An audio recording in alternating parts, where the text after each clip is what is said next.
প্ৰায় 30টাকৈ নিয়ম আপুনি জানিব লাগিব এই 30টা নিয়ম কি 21 তাৰিখে 28 তাৰিখে আৰু 11 তাৰিখে পৰীক্ষা হলত সোমোৱাৰ পূৰ্বে আপোনালোকে এই 30টা নিয়ম ভালদৰে জানি ল'ব লাগিব আৰু এবাৰ কি ভাষাত আপুনি পৰীক্ষা দিব পাৰিব সেই বিষয়ে আমি কম এই মুহূৰ্তত আমি আপোনালোকক জনাবলৈ চেষ্টা কৰিছো যে 30,000 চাকৰিৰ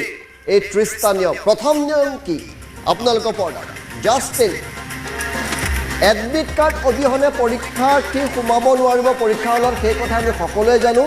সেই নিয়ম আছে কিন্তু পৰীক্ষাৰ পৰিদৰ্শকক দেখুৱাব লাগিব ফটো সম্বলিত পৰিচয় পত্ৰ আৰু এডমিট কাৰ্ড ফটো থকা পৰিচয় পত্ৰ আপুনি নিব লাগিব এডমিট কাৰ্ডত থকা ফটো আৰু চেহেৰাৰ মিল থাকিব লাগিব প্ৰতিগৰাকী পৰীক্ষাৰ্থীয়ে চৰকাৰী কৰ্তৃপক্ষই জাৰি কৰা পৰিচয় পত্ৰ লগত আনিব লাগিব পৰীক্ষা চলি থকা সময়ত কোনো প্ৰাৰ্থী প্ৰস্থান অথবা প্ৰৱেশ কৰিব নোৱাৰিব পৰীক্ষাৰ্থীয়ে পৰীক্ষা হললৈ নিব নোৱাৰিব কিতাপ কাগজ মোবাইল ফোন ক্যালকুলেটৰ অথবা কোনো ইলেক্ট্ৰনিক সামগ্ৰী কেৱল কলম পেন্সিল পৰিচয় পত্ৰ এটিএম কাৰ্ডহে তেওঁলোকে লগত ৰাখিব পাৰিব স্মাৰ্ট ঘড়ীও আনকি পিন্ধি যাব আপোনালোকে তালৈ নোৱাৰিব প্ৰতিগৰাকী প্ৰাৰ্থীয়ে উত্তৰ বহীত নিজৰ নাম ৰোল নম্বৰ সম্পূৰ্ণ স্পষ্টকৈ লিখিব লাগিব এই নিয়ম তেওঁলোকে বান্ধি দিছে OMR চিটত স্পষ্টভাৱে শুদ্ধ উত্তৰ ৰাউণ্ড চিহ্ন সম্পূৰ্ণৰূপে আপুনি পূৰণ কৰিব লাগিব কোনো পৰীক্ষাৰ্থীয়ে উত্তৰ বহীত ষ্টেপল বা ভাঁজ কৰিব ষ্টেপলিং বা ভাঁজ কৰিব নোৱাৰিব বাৰে বাৰে ঘঁহি দিয়া টিক মাৰ্ক দিয়া আদি প্ৰক্ৰিয়া ভুল উত্তৰ বুলি গণ্য কৰা হ'ব পৰীক্ষাৰ্থীসকলে পলত দুবাৰকৈ স্বাক্ষৰ কৰিব লাগিব ক'ত স্বাক্ষৰ কৰিব লাগিব কিয়া তাত কৈ দিয়া হ'ব প্ৰথমতে পৰীক্ষা নিৰীক্ষকৰ সন্মুখত আৰু উত্তৰ বহী জমা কৰা সময়ত একোটাকৈ আপুনি স্বাক্ষৰ কৰিব লাগিব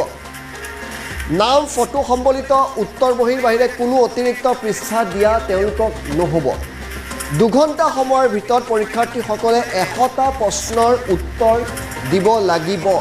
পৰীক্ষাৰ্থীয়ে উত্তৰ বহীত কেৱল নীলা আৰু ক'লা ৰঙৰ চিয়াহী কলমহে ব্যৱহাৰ কৰিব পাৰিব বল পেন ভুল উত্তৰৰ বাবে কোনো ধৰণৰ নিগেটিভ মাৰ্কিং এই পৰীক্ষাত নেথাকিব অসমীয়া বঙালী বড়ো ইংৰাজী আৰু হিন্দী মাধ্যমত থাকিব প্ৰশ্ন হিন্দী মাধ্যম তাৎপৰ্যপূৰ্ণ পৰীক্ষাৰ্থীয়ে নিজৰ মাধ্যম অনুযায়ী সম্পূৰ্ণ কৰিব পাৰিব প্ৰশ্নোত্তৰ এবাৰ হিন্দীটো দিব পাৰিব সৰ্বভাৰতীয় পৰ্যায়ৰ পৰীক্ষাৰ্থী অৱতীৰ্ণ হৈছে যদি কোনো পৰীক্ষাৰ্থী উত্তৰ বহী বেয়া অথবা চিঙা থাকে তেন্তে আৰম্ভণিতে জনাব লাগিব পিছত কৰে নহ'ব উত্তৰ চিনত খালী ৰখা উত্তৰ বহী গ্ৰহণযোগ্য নহ'ব ব্লেংক ৰাখিব নোৱাৰিব বুলি কৈছে তৃতীয় বৰ্গৰ পৰীক্ষাৰ্থীসকলৰ পৰীক্ষাৰ সময় পুৱা 10 বজাৰ পৰা 12 বজালৈ ইণ্টাৰনেট মোবাইল ইণ্টাৰনেট কৰ্তন কৰা হ'ব সেই সময়ত চতুৰ্থ বৰ্গৰ পৰীক্ষাৰ্থীসকলৰ বাবে পৰীক্ষাৰ সময় 2 বজাৰ পৰা 4 বজালৈ সেই সময়তো ইণ্টাৰনেট কৰ্তন কৰা হ'ব পৰীক্ষা আৰম্ভ হোৱাৰ 30 মিনিটৰ আগত পৰীক্ষা কেন্দ্ৰত উপস্থিত হ'ব লাগিব পৰীক্ষাৰ্থীসকল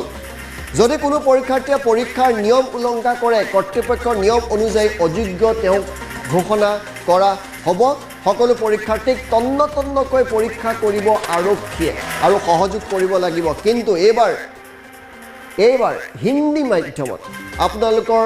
OMR চিট আহিব গতিকে অসমৰ চতুৰ্থ বৰ্গ তৃতীয় বৰ্গত এইবাৰ সৰ্বভাৰতীয় পৰ্যায়ৰ লোকেও নিযুক্তি লাভ কৰিব পাৰিব নেকি বা হিন্দী ভাষিক প্ৰাধান্য দিবলৈ হিন্দী ভাষাৰ এইবাৰ থাকিব নেকি এই প্ৰশ্নটো উত্থাপিত হৈছে